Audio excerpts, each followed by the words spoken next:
लामो समयको यात्रापछि हामी आइपुग्न सफल भए व्हाइट गुम्बामा।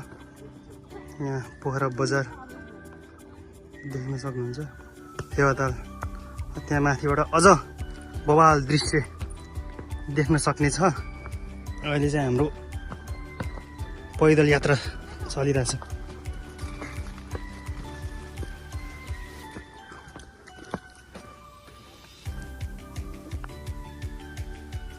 लगभग माथि डाँडाबाट तल झरेर हामी 5-10 मिनट जति हिँडे।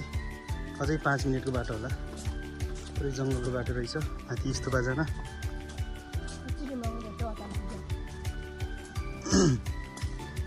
फेवाताल चाहिँ बोर्डिङ लाग्यो हाजिम बच्चेको जोश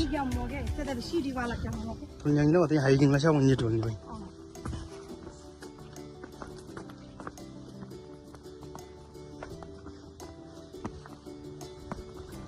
पीसफुल एरिया।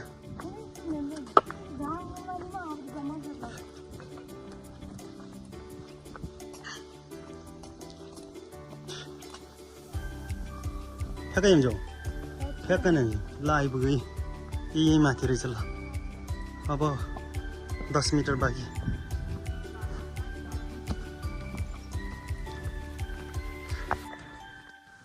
ल आइपुग्यो हामी। यही हो माथिको हामी अघि लगभग आधा घन्टादेखिको डेस्टिनेसन।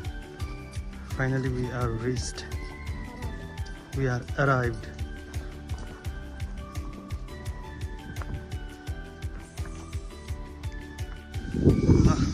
स्तूपा घुमघाम पनि सकियो। पोखरा यहाँदेखि यहाँ माथि टपसम्म छ। अब हामी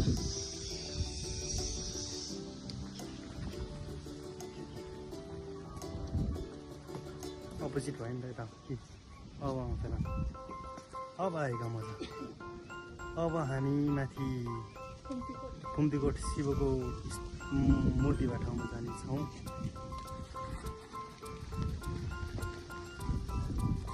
जाऊ ल आइपुग्यो खुम्तीकोट।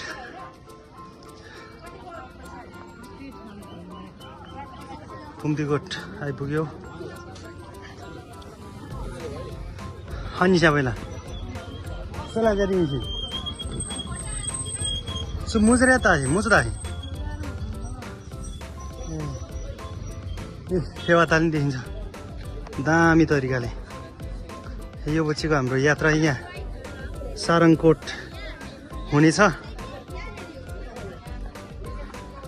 ल जाउँ आऊ।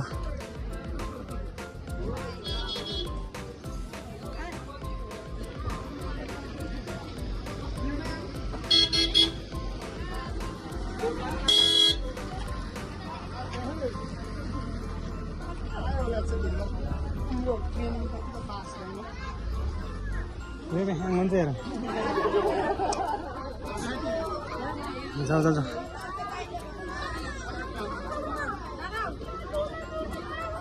पोखरा चाहिँ कति किलोमिटर मुजी भयो? 15 छैन होला त्यत्रो त। सवारी साधनहरू चाहिँ ल्याउन दिँदैन रहेछ यहाँसम्म, तलसम्म मात्र रहेछ। त्यहाँदेखि 10-15 मिनट हिँडेर चाहिँ यहाँ माथि आइपुग्छ।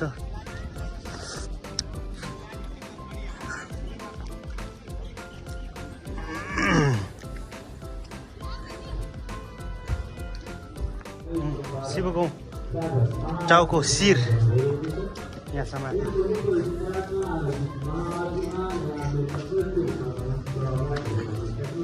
पसलहरू पनि छ टन्ने महँगो पसलहरू। सादा खानाको 400 विदेशीहरूको लागि। हामी नेपालीहरूको लागि ठिक छैन यो ठाउँ। आइसक्रिम पसल ल आइपुग्नु लाग्यो।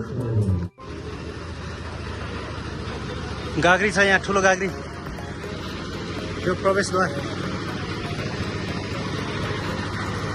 कन्स्ट्रक्सन चलिरहेको छ यहाँ। ल टिकट पर्छ पऱ्यो।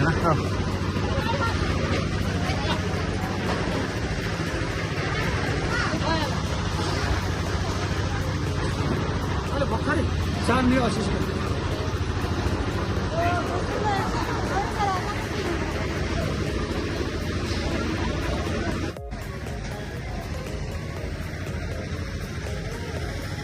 विश्वकै अग्लो अनि ठुलो शिवको मूर्ति होला यो सायद।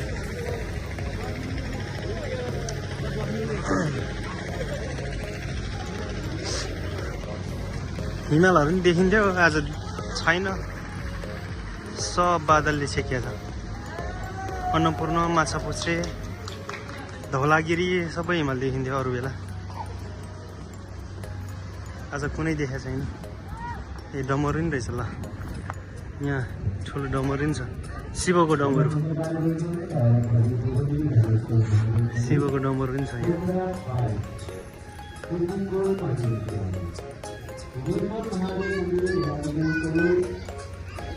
सर्प, शिवको सर्प, यो शिवको पछाडिको भाग यो।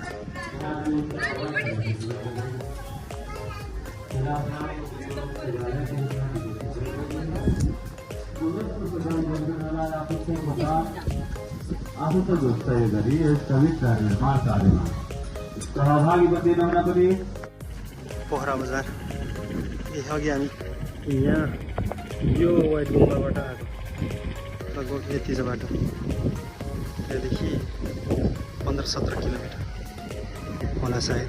यो चाहिँ पोखरा बजार।